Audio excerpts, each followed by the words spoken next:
ये अदालतों में अस्तित्वहीन या फर्जी फैसलों के हवाले देने पर सुप्रीम कोर्ट की सख्त टिप्पणी का एक त्वरित सारांश है। देखिए, हाल ही में सुप्रीम कोर्ट की एक सुनवाई ने एक बेहद खतरनाक ग्लोबल ट्रेंड को उजागर किया है।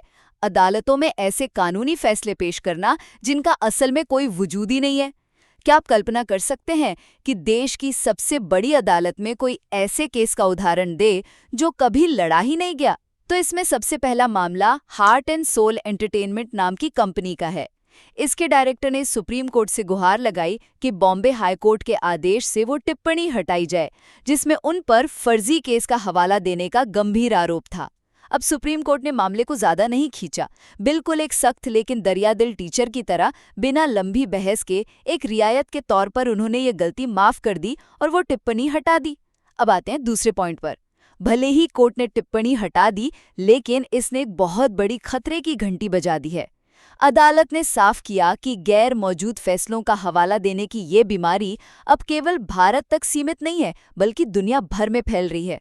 लेकिन जरा सोचिए, दुनिया भर के वकील और वादी एक गलती कर क्यों रहे हैं?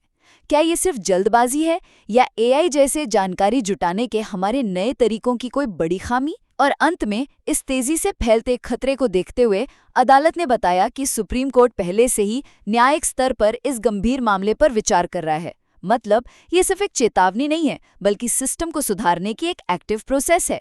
चाहे वो भारत हो या दुनिया का कोई भी कोना, न्याय की व्यवस्था में अब बिना जांचे गए फर्जी दावों और अस्तित्वहीन संदर्भों के लिए कोई जगह नहीं है।